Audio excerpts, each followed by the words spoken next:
Hey, how did you turn sideways there, Dave? Yeah, Dave, sorry, you're man. sideways. I know. What happened? In a world gone mad. It's just been that kind of year, guys. We may have to talk to Dave sideways all day long. While he's working on that, hey, welcome to the Bidness, episode 10. This has been going on for 10 whole days of madness.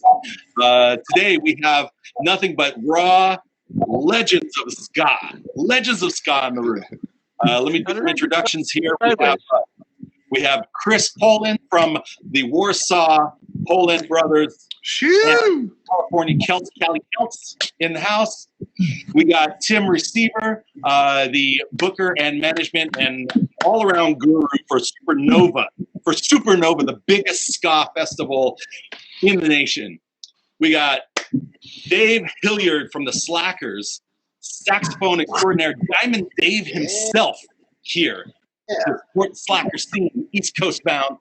And we got, as our co-host today, we have both Brian from Monkey and Greg Lee from Hepcat, laying it down, keeping it real. How you guys doing? Good. How you doing? I'm doing great. I'm glad to see all your smiling faces. It's been a long time. Well, for some. I saw Greg last week, and I see Brian almost every other day. So you see Wade. So what this room is about? It's just a room about talking about what happened in the ska, punk, reggae community when COVID hit everything. What happened to the shows? What happened to everybody? What did we do to contend against it? And what are we going to do to make it better when this thing gets lifted and we can actually play shows again? That being said, not everything is gonna come right off the start. So, anybody want to talk about anything? Any releases we've done this year? Let's start with Chris. Chris, what have you done this year to make yourself known in the ska community and to push music in general? And to make this a better, more peaceful. Yeah. Go. Two things I did. One thing, I looked at the positive side, and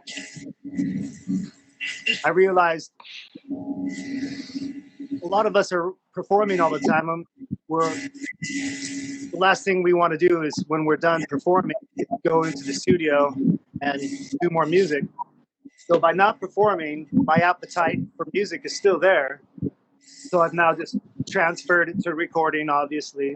And it's almost like back in the day, if a record company could give you a break, they said, hey, don't worry about performing.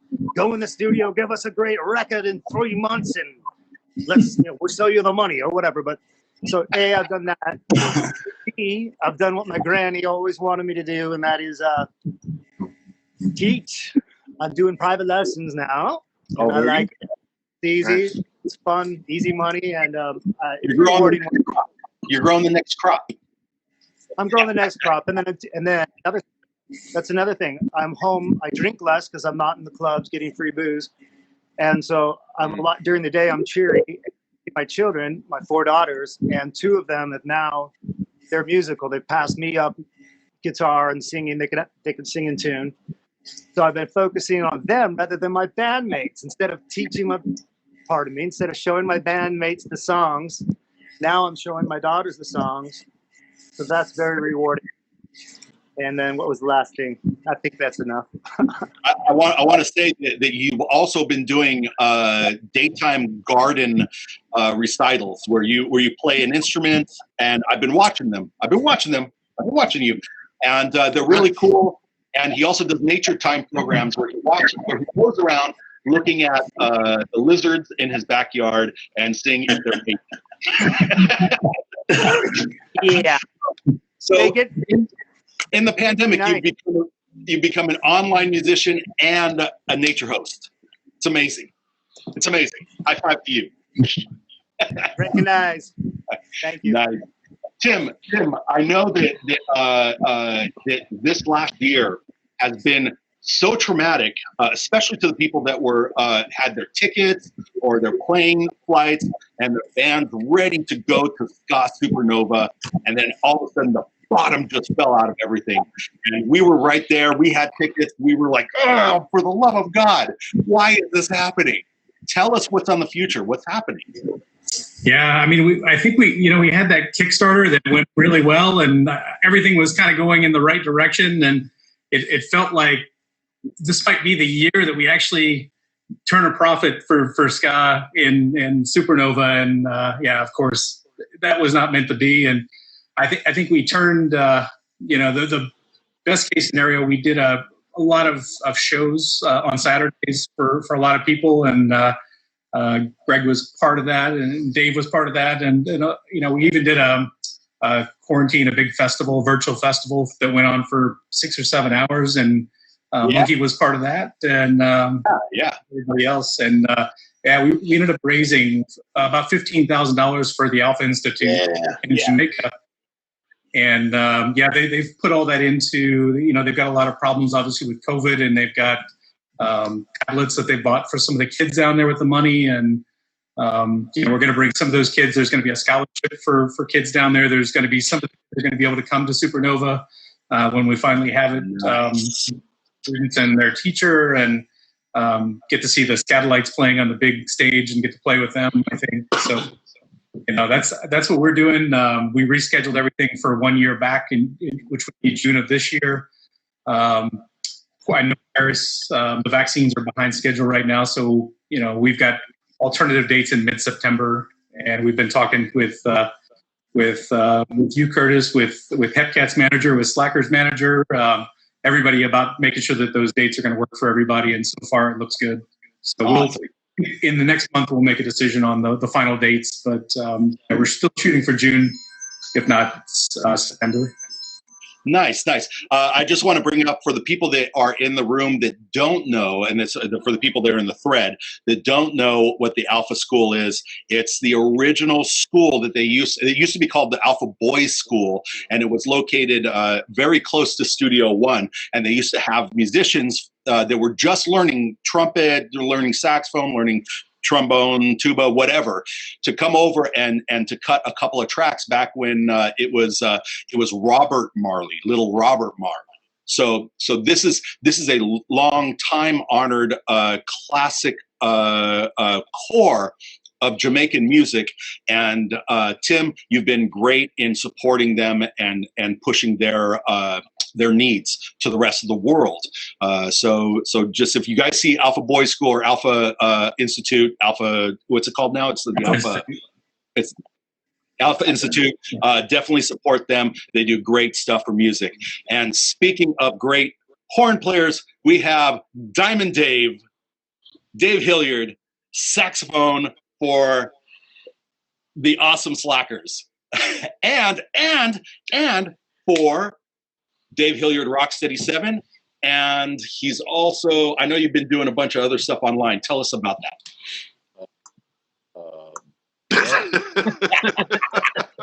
He's like, your level is here, I'm down here. Yeah, it's last year was a year like none other. I didn't really, from March, we basically starting from scratch, because it was, it was becoming clear that at least half the gigs were going to go, and then by May, June, all the gigs were gone. So it was really intense. Basically moving everything ahead a year and hoping that there would still be something to come back to. Yeah. And so just moving online. It's like I literally was at one point in March, I was looking around my living room, and I evacuated the Slackers merch space and brought everything into my living room, and then it was just like looking around, because at some point like the mail was crazy in New York. There was one day where I showed up at the post office I'd been going to, and there was nobody there. Like it was just abandoned, and I was like, wow, are we reaching that point where it's like everything's going to just collapse? But they rallied at another post office a couple blocks away, so I was able to keep mailing stuff out. And and we had at that point I had years and years worth of test pressings and all the other collectible stuff that I've been collecting like a pack rat for decades. And at this point in my life, it's like I don't really care about material things as much. I can do with a lot less. So I have no sentimental value. I can sell everything. It's like I'm just like survival. So we moved like in a week we moved everything, like the Slackers, from being 10% online, 90% live, to the opposite. Yeah. To 10% live, 9% online. We started doing weekly shows individually. Then we did, some shows as duos, and then we did 4 band concerts last year, and we're gonna be doing another one around Valentine's Day. It's just like we haven't announced it yet, but I can mention it. It's just like it's just a trip, and trying to think on your feet. It can be a little exhausting. Just always like basically being in war mode. It's like crisis mode, under siege, war mode. Dave, hey, brother, I got a question for you, man. Oh, all right. Because I've been thinking about it. Nothing else to do around here but think. Yeah, don't get me going on that. You know how I feel about New York. Like I like New York, okay. No disrespect. I'm a California boy, and that's all there is to it. But in California, going through the lockdown, I imagine it to be true that our realities are very different, day to day, minute to minute. Y'all live in like very close proximity to one another in the major metropolitan city in America. And I've been wondering, as I'm watching you guys have been putting out a lot of stuff. Super proud of you for doing that. I wonder of course, dude, if that has been a motivating factor to get you guys out to all the different locations you've gone to, the live shows, the kind of COVID separate band, we're all 8 feet apart from each other playing shows. Has that been like a real push, or is it just because before this you guys also played a lot and we're always working? So right. I'm wondering, is it more of the same, or is this due to COVID and the lockdown and got to do stuff? I don't know. I mean, it was very intense. I mean, me and Jay are the guys, that are in the urban city, area right now. Oh, only you guys, only you two. Well, and actually Vic was too, because he was for the lockdown period. He was back in the Bronx originally. So it's like, I guess three of us spent, March, April, May, June, like the really intense months of the period in the city, and then R is out in the suburbs, and so is Marcus. And then we had the problem that Glenn was in California, so it was like it's hard to get everybody together. Yeah, and it's being in an apartment in New York. The minute I go outside my door, I have to be masked up. It's like I can't, even if I'm just going down and drop off the trash, I'm in a building with 40 other units and probably a couple hundred people living in my building alone. So it was really intense. And we probably, those of us that were in the city, we all have some PTSD from just even ambulance sirens. Freak me out a little bit now. Every time I hear one, I stop, because we had days of nonstop sirens, and it was crazy. Like Washington Heights had it for like 2 days, and then a couple days later in the week, my friends in Brooklyn were reporting Brooklyn was having the same thing, which like you could really feel the COVID in March. It was really real. The last gig I played in the before times, one of the musicians died. So it got, and he died early on. So one of the first people, and then we had family members who got really sick, you know, several. At one point, I think between all of us, we had probably around a half dozen family members that were sick with COVID, and then one person's sibling got really sick, and was really touch and go. Like there was days where it was like, man, I don't know, you know, where you were waiting for the bad news, but she pulled through. But it's just like it got real really fast, and maybe I don't know if that fed into the defiant part of my nature, that I don't like getting beat by something or stopped, you know, and people tell me, oh, there's no way you can do it. Then I start thinking, well, there must be a way. How can I keep going? You should know, man. You should know that, you know, it's Michelle Snyder on there saying, you know, your Sundays were hugely appreciated and needed. Definitely. You know, you guys really, you know, for me being, you know, a good brother of yours for a long time, but also two sister brother bands, I was super proud of you guys. Oh, thanks, man. Yeah. You're welcome. It was, you know, it's like you try to pick yourself up, and then we got lucky. You know, like a woman called us and said, "Hey, do you want to play my divorce party?" This isn't really where I thought I'd be doing. Like if you'd asked me 2 years ago that right? What do you think you're going to be doing at the beginning of 2021? I wouldn't have picked this one. I would have picked. I mean, you know, fastest takeover of the USA. I would have said, oh yeah, totally plausible. Yeah, that we're fighting some rear guard guerrilla action, or I'm hiding out somewhere or something. Sure, I can believe that, but I didn't think it was going to be a plague. It was going to be a plague that kept me at home. You know, for a year. I didn't think that was going to be I didn't pick that one. That was the out of left field, you know, thing. Yeah, apologies to everybody for dipping out there, but Facebook locked me out of my own room because I was promoting. because you were what now? I was promoting. Oh, Yeah. Clicking the promote.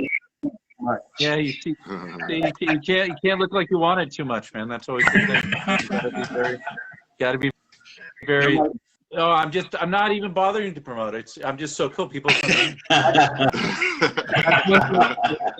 That's one thing I don't understand about Facebook is they give you these tools, right? And then they put these really hard rules on it that almost insinuate that you should buy something from them. Yeah. But they don't have anything to buy, right? You can't buy a perfect chat room. You can't buy an ad-free space. You can't buy these things, but they keep pushing it like as if it's something they're trying to engage you with.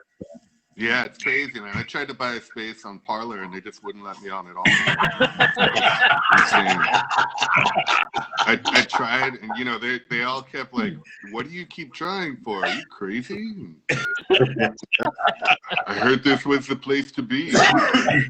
Are you trying to limit my free speech?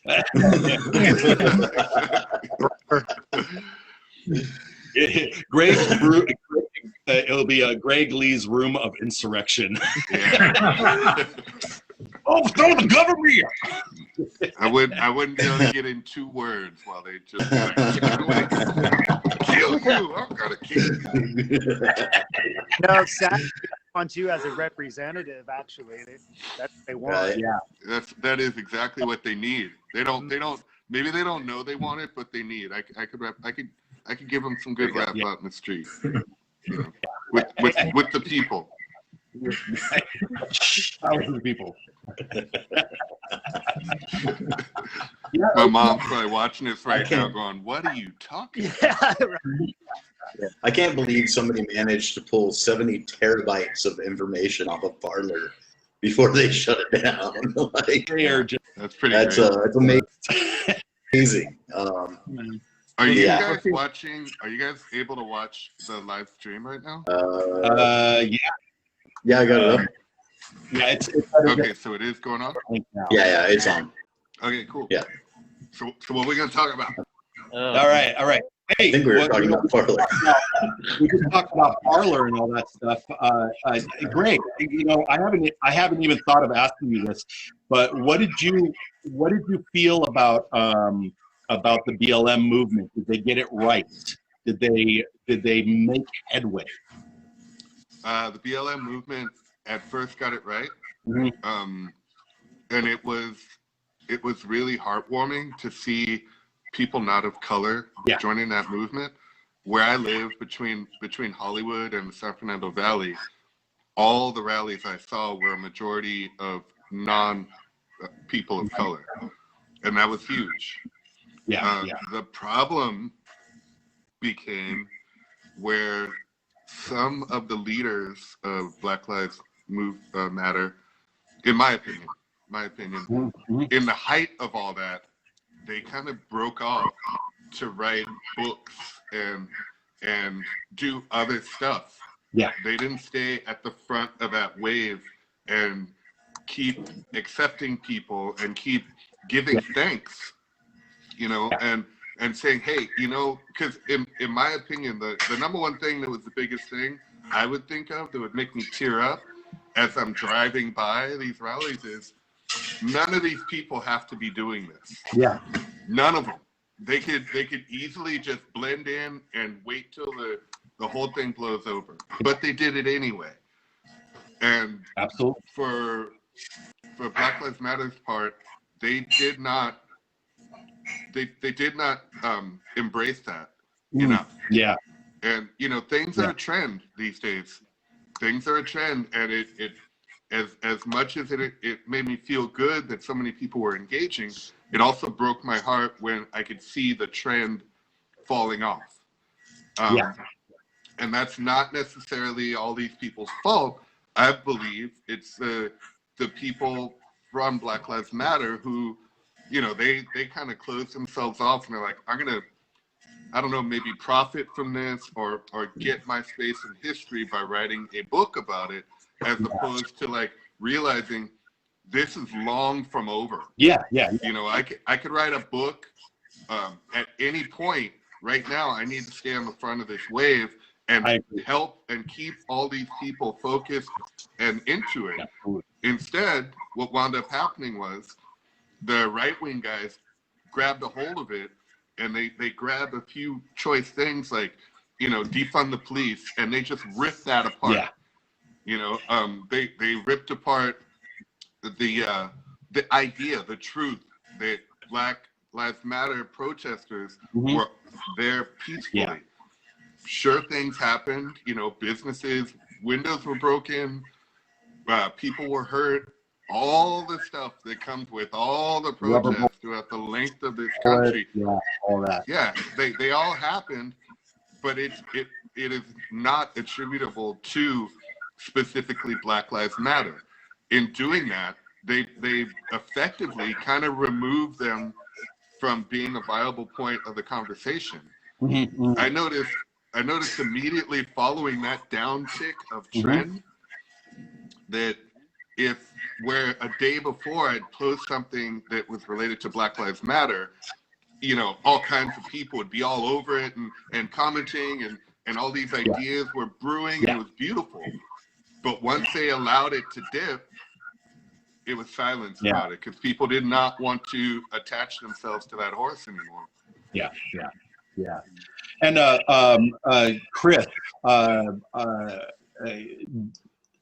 I'm going to tie you into this just because of the area where you live. I know that the 29 Palms area, the Coachella area is just rife with anti-Nazis, anti-BLMers. What has that been like? I know you're open-minded. I know you are a supporter of BLM. What have you had to go through? Well, all my mates from high school are all Nazis. The women. That's the saddest part. The guys I went to high school with in Yucca Valley in the high desert, in the Mojave Desert they're just a bunch of, they say the N-word out loud in public. That's how I grew up. It's Fight Club. It's you wouldn't know, by the way, I have my appearance, but it's a redneck zone, white power redneck zone. So yeah, I grew up with it, and now here I am in Rancho Mirage, which is also Republican leaning, you know. So then I also suffer from white male privilege, so I don't go to the rallies. I stay home and do my music. I'm a musician, not a activist so much. I write love songs. But yeah, my wife and others, they go to the marches and Palm and the pride parades and such. Yeah, I got to give them props. Yeah. I'm not that. Yeah. Well, we need to love music too. You know, we need everybody to reflect and just and understand that where the music comes from, where ska and reggae is so positive. It's so entrenched in people's struggle to get the concept of loving everybody as one heart, one soul, one nation, one planet. Why can't we do this? And it's you know why, Curtis? What? Because we're not. No, I'm serious. Honestly, it's because we're not. You know, we since the time of Reagan and before have pretty much turned our back on those outlying areas, like where you live, 29 Palms, all that. And just anytime you saw them, it was like the standing joke. Like if you, I love my cousin. Like it was normal for people around here to talk about these people in this way, make them feel stupid, make them feel less than, not included. If they showed up in and amongst the city people, they were kind of ostracized. Yeah. And they just said it after a point, they just said, you know what? Screw it. We'll just stick to our own. And things in there went to seed, and now we are where we are. So I hear a lot of talk now about living in two separate realities, and two, maybe three, maybe four different realities. And there's they have a big job ahead of them on how to possibly not have these people come together. It's not going to happen. The more they say come together, the more people are apt to rebel against that. Yeah.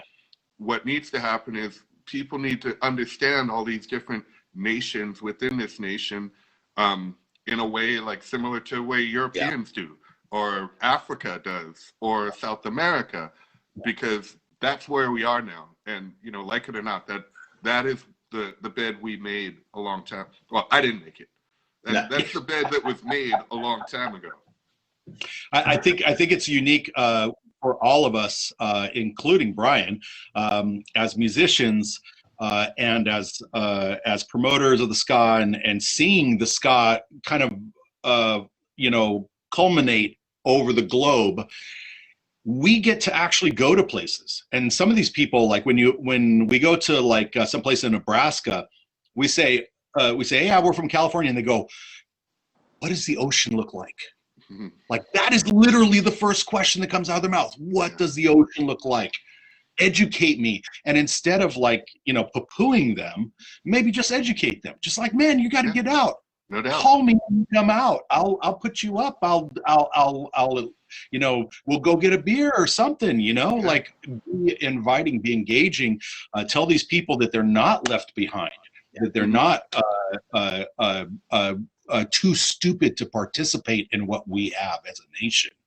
Yeah. And maybe people come to the table, Too old, they're not gonna change. We have to work on the youth. Them serious. Yeah, man. Yeah. These people our age, forget about it. If they're not down with us already, it's too late. I know. Yeah. My family, my friends, them. Yeah. They're not gonna change the evil ways, No. No. And there's been so many places in the world that we've gone as a band. We're talking about Hepcat and me as an individual growing out with Western Standard Time, and going by myself, where ska is huge. Russia, the Basque region of Spain, parts of England. I'll go out there and they're not all that really stoked to see a black guy, and it's like they're all in the ska. They've got all the two-tone stuff. They've got all the paraphernalia. but one in the flesh is kind of shocking. Really? You know, and yeah, so I mean, this world has been split down into facets, and everyone has allowed it to happen. Not that they could stop it, but no one has adjusted to it. You know, and I believe that everybody needs to find a way to adjust to it, starting right now with our incoming president and his cabinet. They don't need to try to unify. That's stupid. Yeah. What that's going to do is it's going to cause more stuff. They need to go like, all right, we're all at the table. What do you want? What do you want? And how do you want to achieve it? Because obviously, like you said, you're 50, you're 60, you're 80. You're stuck in your ways. You're not going to change, and it's not for me to change you. So how are we all going to do this? Because we're not going to fight for 50 years. Yeah, the youth, but that's a long-term project. While we're saying that about the youth, they've been saying it about the youth for 50 years. And they pulled themselves aside to the outside parts of major cities, and they have churches, and they have youth groups, and it's all focused towards what we are viewing right now. When I was a kid, we went to go protest, involved with Skinheads Against Racial Prejudice. We went to go protest a church. And we went out there with the Jewish Defense League. And I said, you know, what are we doing? Why are we at a church? And they said, well, this church is called Christian Identity. And their doctrine is basically teaching kids about religion, but they kind of superimpose over particular parts the white person's role, particularly in it, and how he is supposed to be the ruler of everything. And I still didn't believe it. I still was like, nah, you know, I think you're pushing us to do something we shouldn't be doing. Now I look at all the kind of semi-young, you know, between 25 and 35 Republicans that are taking the podium for Donald Trump. They look young, they look beautiful, they look educated, and what they're saying makes no sense to me at all. But when I think about that church, and I think this chick, you know, I'm thinking of like is it Haley McEnany? Yeah. You know, people like that, the woman before her, I'm thinking, she's like exactly the age of the children I saw going into that church when I was a kid. Exactly now the age of those people. So it's not just her. There's thousands of her and him and people like that completely believe a different reality. Now this is why people like Tim are really important in this process. Because Tim, you've got one of the biggest festivals in America for ska and reggae music, and you have an opportunity to get that feeling of unity that unite the colors, unite the concepts, unite to invite people to the same table and to impress upon them that this is that unity also means acceptance and building a better future. Like how do you have a way that you're going to ratchet that into the machine? Well, I mean, it's not much of a machine, but I mean, I think that's, you know, after, you know, we were running this out of the back of a brewery in 2015, and, you know, it was more just all the East Coast bands were coming down and playing, and I know Dave was there, and, you know, I started thinking about that afterwards, and the owner of the brewery had died in 2016, so it gave us kind of a year off to plan, and, you know, I think kind of from that moment on, I think we've been incorporating more women into it, more, you know, minority groups, trying to get younger audiences, because it felt like, you know, we were like a couple white rhinos left, and the scene kept getting older, and it was white, and you know, that's not the, you know, it's not the case for everywhere, but, you know, just trying, you know, if we actually want to make it diverse and want to build this out long term, you know, it's from the last discussion, starting with youth and, you know, the bands like, you know, Loving Pauper's Bad Operation, you know, those kind of bands, getting them more involved in the, you know,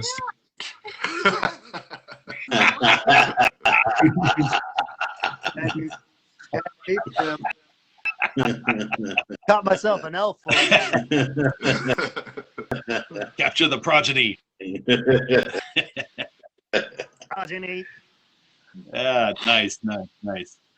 Cool. Well, let's get on to better topics. Dave, I caught your, I caught the Slackers a couple of times. You guys did like a farmyard, barnyard concert at some point, and you're also known for having the COVID sax mask. Yeah. You see, that comes down to my defiant nature. It's like I was like, people are like, there's no way you could play safely. And I'm like, oh, I'm going to figure out a way. And I'm lucky that I know this guy who was designing like couture, and he switched to making masks. And then me and him got to talking about what I would need, to make it work as a mask. And so it's a combination of a mask he designed and then a ped over the bell from a 99-cent store. Like those things. Nice.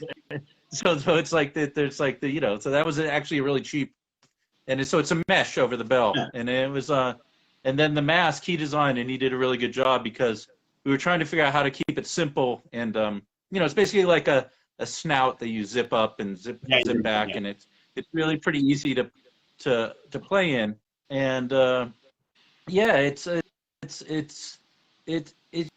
it makes me sad too that a lot of people haven't bothered to put the time in to figure that out. It's not that complicated in some ways. And I'm happy when I see other people have come up with different, but similar but different ideas. It's trying to figure out a way that things can go on, but being responsible about it, being safe about it. That's at the end of the day. Yeah. Not just.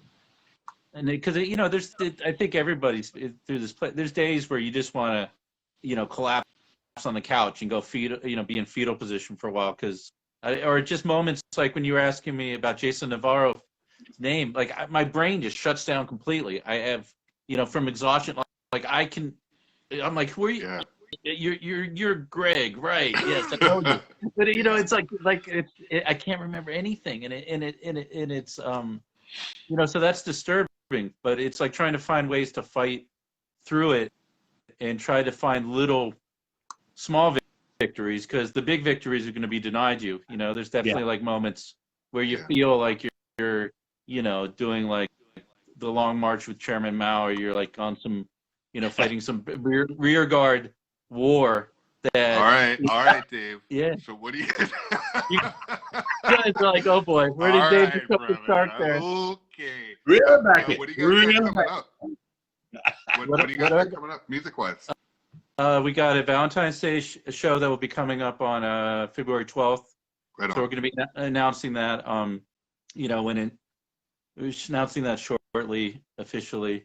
And then it's like we don't know. We got a couple private party things for May. Yeah, none of us know, man. And then hopefully at some point, we're going to start playing the festivals again, or the outdoor shows will happen first.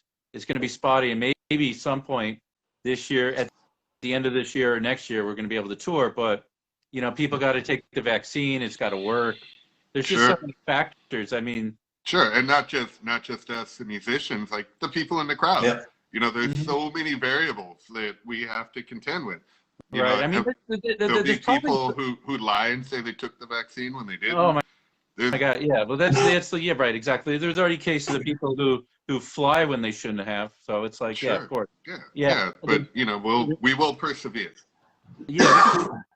Yes, we can. I mean, it's just this year is daunting because, last year you tried to think outside the box, try to come up with ways, and then here you are, you're starting a new year, and it's like, wow. Yeah, it's like it's like we're starting from square one all over again. Exactly. And it's like there's some collective of knowledge that we learned since before the new year. It kind of comes into play, but also at the same time it doesn't, because now we have a new variable. There's the fact that there's a vaccine coming. Just keep doing what you're doing. Like I hope every day that my group of musicians will get together and just start making music, because like you were saying about your mask and being, you know, excited that someone innovated and they came up with it. I think a lot of people just can't get behind the idea that we really need to knuckle down for the long term. A lot, you know, a part of that stuff not being created by everybody is the idea that it'll be over soon. Right. But here we are, what is it, 10, 11 months? Yeah, I know. Yeah, exactly. It's like right now we're heading into the 10th month of this. Yeah, so it's crazy to me that, even for me too, I'm not saying everybody else and that I'm not, it seems crazy to me that we keep telling ourselves that it'll probably be over soon. Yeah. You know, and it's, well, that's people get weird about, you know, performing with a mask on, you know, or you get comments from people, you know. Yeah, I'd do it if I had the opportunity. I'd do it. I'm just saying it's weird. There's a lot of negativity out there too. I mean, in New York, it's like right now, it's probably, I think also because people are scared because COVID's back up. That at least in the areas that I'm in, you know, the 15 by 15 block area that I spend most of my life in now, it's like the 99% of the people are wearing masks. And so it's really, really high, the mask wearing, and that's outside. You know, so that's where I mostly see people. Everybody in the post office when I'm dropping on packages is wearing masks. And so it's like occasionally like you'll see people getting loose with it, you know, but it's people in the summer were a lot looser. I think people in the summer thought it was going to be over, and well, now I heard. Sorry, go ahead. But now it's tightened back up again, and I think it's weird. You know, I can even tell the difference. Like I remember the first couple of times I went outside the city, and like, you know, I rented a car, and me and my wife and my son were sitting in the car, and we're kind of like afraid to go outside. Like we went 10 miles outside the city, right? We're just in there, we're like sort of weird to interact. And I just see this person sauntering down the street without a mask on. And I'm like, wow, you've had a completely different experience than I have. But I mean, like, that again goes to the realities we all live in. It's a, you know, it's the sad truth. But I mean, bottom line on mask is what you feel about it is immaterial. If 100% of the people aren't wearing it, we have no way to know if whatever we're doing is being effective. That's, you know, that's the bottom line. So like if they don't have a mask on and they're saying, well, I don't want to wear a mask because this is all fake. It's like, well, there's no way to prove that it's fake without you having a freaking mask on. You know, if you put a fucking mask on your face and stuff goes wrong, okay, you're right, it's fake. But as long as like half of the people aren't wearing masks, we're never really going to know. And now I wanted to ask Tim, you mentioned about like September for possible return of Supernova. Was that correct? Am I right in saying that? Yeah, I mean, we've still got June on the books, but we're going to be talking to the city, and I'm anticipating that that'll slide back to September. What have you all collectively heard from your different sources about festivals? Like, I have about 8 that, you know, the dates keep getting pushed back, ranging from June to September. Like, what dates is everybody hearing? I'm hearing September, a lot of September. And we talked with a few. I know Punk Rock Bowling's, I think, the week before. Riot Fest is the same weekend as we're picking, but we've already been talking with your manager about Hepcat, that you can still make it. You just mentioned 3 festivals. It's like 3 weeks in a row. Yeah, it's insane. And that's kind of what we're looking at right now. The vaccines here at least are a month behind what they, you know, the levels are pretty low already. So we'll see how it goes. But I'm hopeful by September, you know, that we'll have it all worked out. And you know, the kind of things like, you know, what do we do with kids? Like kids under 18 aren't getting shots, so can they come to the festival since they've already bought tickets, or how do we handle it? There's a lot of variables for sure. Yeah, because I'm getting calls from different promoters to come you know, oh, will you come by yourself? I mean, we'll make sure that all the protection is there, you know, like in the next month. So I know that some people are trying to skirt the rules. And I mean, this is in different countries, not here. But I was just curious what you guys were all getting, because I know that I still am getting current offers to like go and play in different countries. We Monkey we got a couple of virtual offers, right? You know, play in a room and broadcast it to their friends, kind of thing, and that was fun. We did those, but we've got a couple of offers from you know, red hats that are out in the woods that want to prove to the world that like a little bit of skrill will get people out there, whether or not, and then they can prove to their family and their friends that this is all just a lie. And I had to tell them, like, this is not going to happen. This is not going to happen. Like, I'm not going to put my guys in danger, and I'm not going to put your guys in danger. I'm not going to put anybody in danger. I'm going to sit home and be penniless, because that's what we all need to do. We all need to take the hit to make it happen. And I don't think people get that. By the way, has anybody actually had the COVID yet? Not me. Well, that's always the thing. Anybody who lived in New York in March or April, you know, it's like, well, that Wednesday where I didn't really feel that good in March, was that it? You know, I haven't had the antibody test, and even now I don't even know if 10 months later it would. You know, obviously I was around people who got sick, so Brian, tell them what it was like, Brian.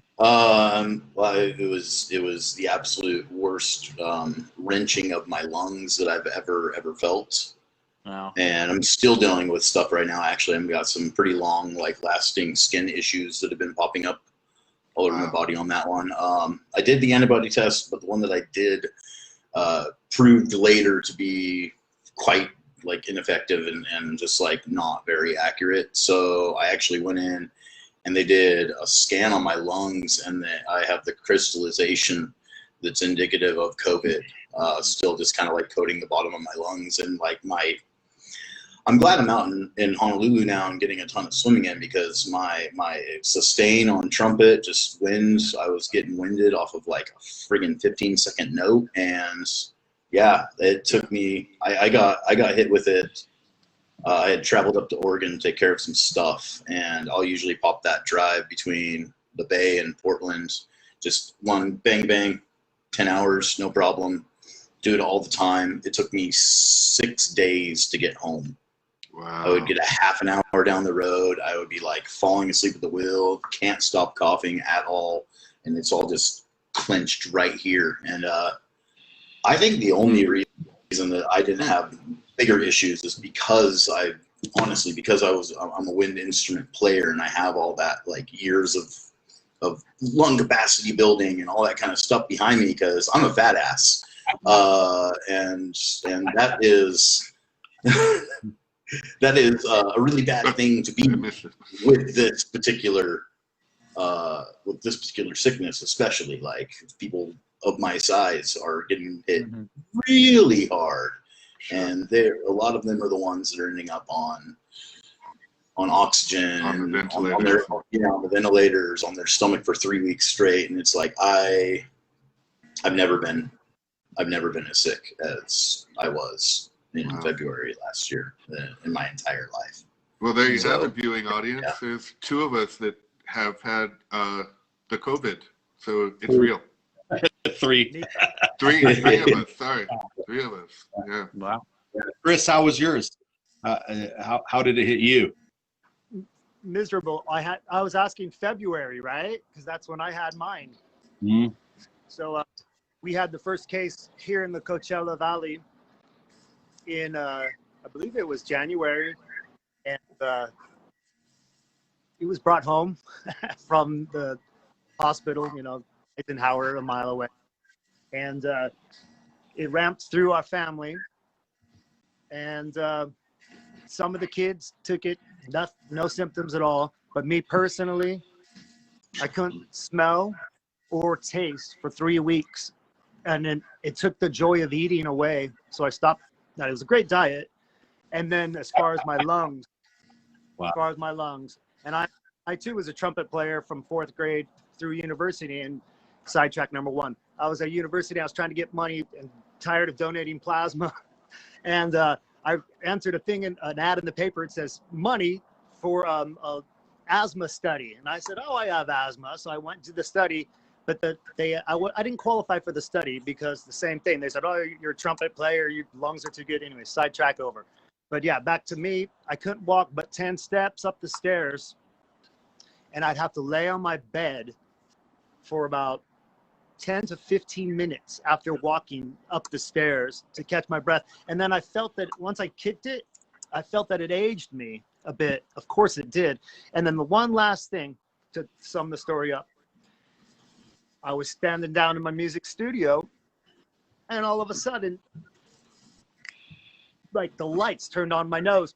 I could smell out of nowhere. It left me in a moment. That's pretty cool, actually. It wasn't gradual. It was in a moment. So all of a sudden, I'm like looking for a child to say, "Hey, you guys, I can smell." And they'll look crazy. And I had to explain. Bring me a diaper. Bring me a diaper.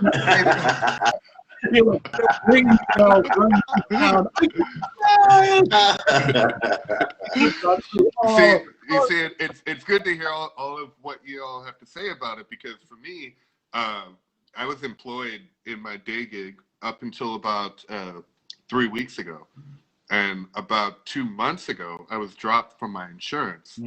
So not only am I worried about my immune-compromised mom, my children and their mother, now it's like, okay, so I'm not like this, take on the world strong guy that could just rush out into the world and, hell, I don't care, I got insurance. I have to worry about that. And I'm sure there are a lot of people watching, maybe not, but that are in the same boat. And that goes into like the psychoses of it, where it's like Dave was saying, you go 10 miles or whatever away from home and you're freaked out by everybody you see. Add to that, you don't have insurance. Yeah. So if you do get it, and add to that also too, I live alone. So if something ever did happen, the sequestering of myself for X amount of weeks or whatever it need be would be me. You were saying, you couldn't walk 10 feet. You were saying you couldn't drive longer than 30 minutes. I can't even imagine doing these things like in my house by myself and no one could come in because I have COVID. So the psychological part of this is huge. Yeah, God forbid you get to the point where you can't actually call anyone, and then you're really you could call somebody, but are they going to come into your house if you have COVID? Yeah. So exactly, you were going to show up. Well, I would come to your house. I wouldn't let you in. I would cook. No disrespect. I would cook you some chicken soup and leave it on your doorstep. I guess what I'm trying to say is, like a lot goes into all of this, and everybody has their own little crazy part of it that makes them crazy about this situation. There's so many facets of this whole thing that, for everybody out there, I hope that if you need to, you're talking to somebody to get help. If you feel too isolated, it's really important. And like you guys putting out live broadcast and this one, these are really good things for people that are very, very, very isolated right now. Not to mention the people whose jobs don't allow them really to voice how they feel politically or about the medical situation in the country. They can't say it, so they're gagged. There's so many facets of this, and it's pretty incredible that we've all made it this far. And I hope for when we all can get back out and play music and drum the beat of happiness. For sure. Respect. For sure. Yeah, not you, Dave. Not you. We want you to stay in that room with all the merchandise. Just put out Yeah, there. you stay in your room with the merchandise. Forever. Yeah. You know, one of the hardest things for me is that with this, the whole thing is, you know, we played through hurricanes, typhoons, earthquakes, all kinds of natural disasters, all sorts of political disasters, playing after riots, after, you know, so many different things. And like the sort of the show must go on kind of mentality, but you can't rush in. This is something where rushing in will kill you or kill people around you. So it's like you have to. It's a whole different mentality, and that's it took it's an adjustment, you know. Yeah. Yeah, for sure. Yeah. For sure. Are you guys? Is anybody seeing comments? I haven't. My phone hasn't. been on. Side, Ed Mulligan, of course, is in the thread. He's always in thread. Hey, Ed. He says, How do I even get on this? well, you know, if you open up another Facebook page and go to the comments section on the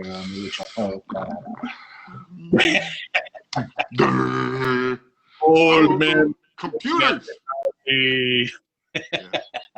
Actually, Chris, one of your biggest fans out there, Destiny Cooper is in the room. She says hi. Oh, She says she loves chicken noodle soup and she refuses to eat people. Oh no, food that's made by other people. We got to that point. a Christine Vasica that suggests a ska youth ministry. That's a good one from earlier. Yeah. You know, It's in the Slack. You guys had the put your hand on the speaker, not that speaker, the other speaker.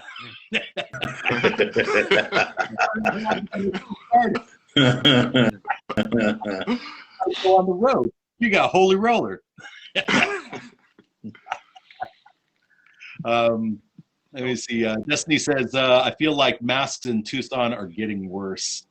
I think she's talking about anti-maskers. it's the worst in the planet. And yeah. I jumped out, you know, I told you about my desert region here in Southern California, how redneckish it is. Well, I went to school in Flagstaff, Arizona, where they're open carrying weapons, and a boy was wearing a cowboy hat first day of school back in the 80s. And I asked him, you know, why are you wearing a cowboy hat? That's just how they are out there. But it's the same freedom, brother. You know, they want their freedom so bad, the freedom to, you know, get you infected. Yeah. So to speak. Yeah, but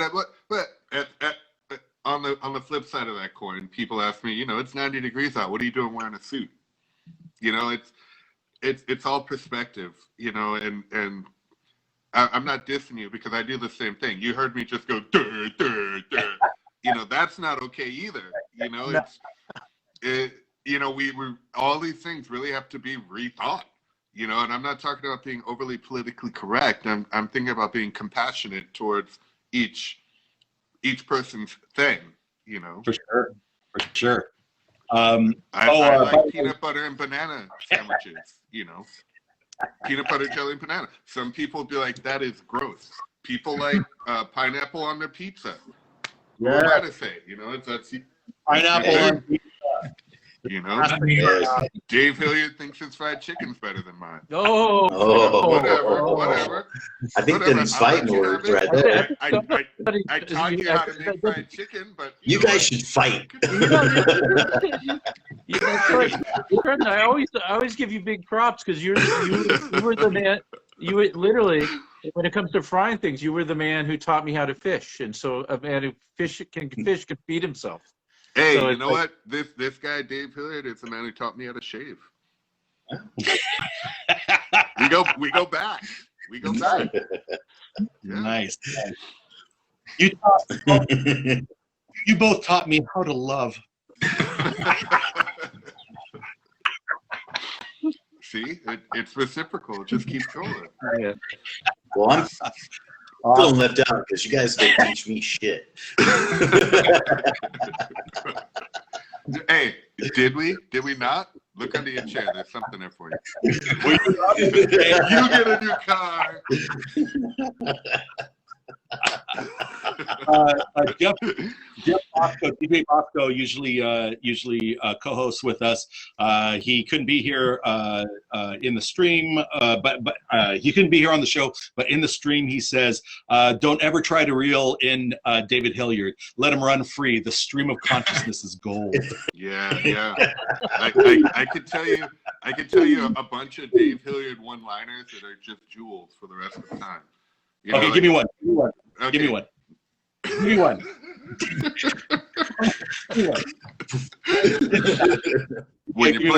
When you're playing saxophone and you have diarrhea, don't try to fart in the middle of the solo. Do you remember that? It's hard. It's hard managing all the tubes in your body with the tubes. In your mouth, you know? Most definitely. Hey, it's the same with singing. When you get a little bit too into it, you kind of your head goes in another place, and your body's like, okay, I'll just take over. You're like, wait, no, I didn't mean. Oh gosh, I didn't mean for that to happen. It happens. For the people that sing, I got really good at the art of singing through a burp. Yep. There, you drink a beer, and you're like, da, da, da, da, da, da. Well, I've got this thing now where that had become such a problem for me that I got this thing now. Right before I play, my muscle memory kicks in. Mm-hmm. Like, you know, like you get the kind of nerves about we're about to hit stage. You know, no matter how many times you played, you get the nerves, and then along with it, your body starts going, okay, so you don't need this. Yeah.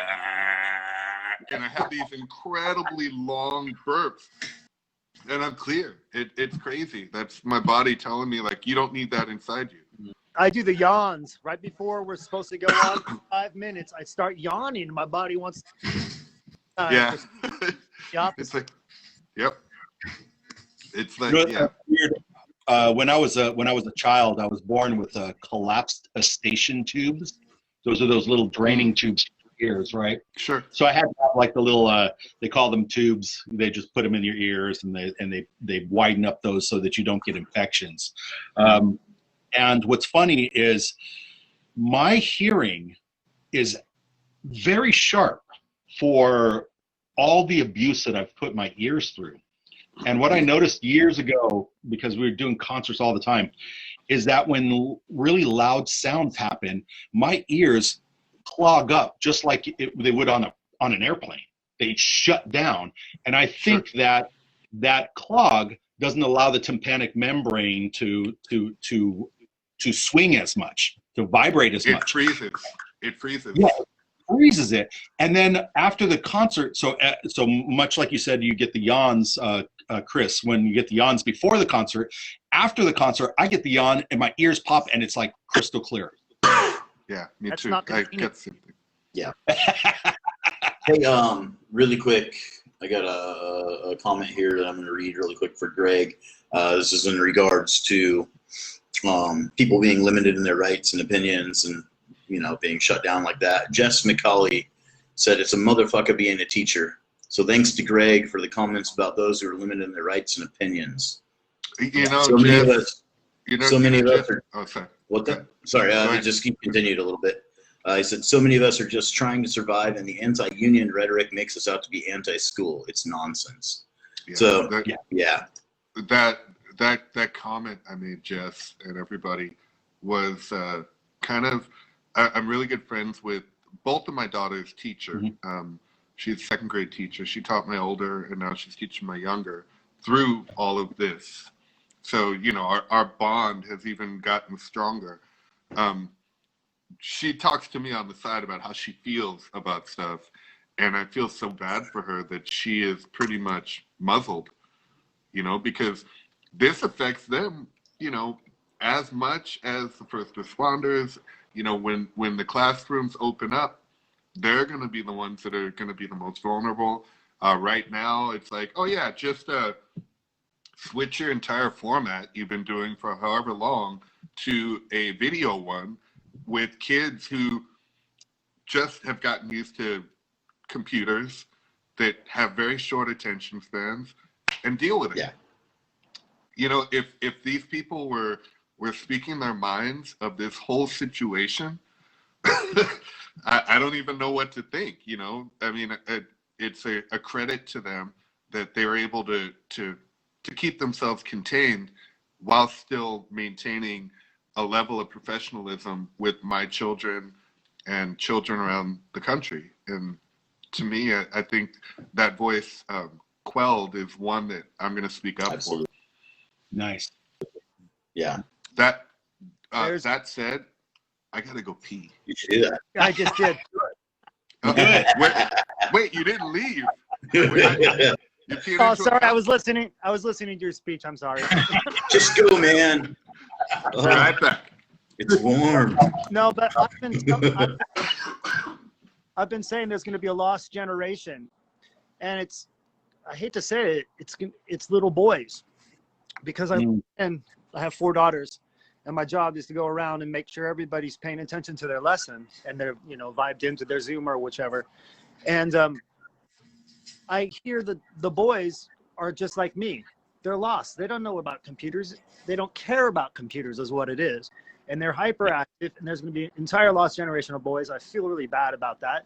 And it seems like the girls, well, I've heard it said on NPR that women are, they're interactive one-on-one. When they converse with one another, they face to face. So that Zoom is a neat format for women. And then they say men, we like watching, well, some men like watching sports and or music. So they watch it shoulder to shoulder. Or even when we BS one another in the yard, we're shoulder to shoulder. We don't look one another in the eye. Mm-hmm. So I think that sadly enough, there's going to be a lost generation of boys. It sucks, but it's true. That's why we got to write music for them, specifically about not becoming the lost generation. Well, yeah, learn some computer skills, kids. Getting to being a musician sucks. Well, that's another story, right?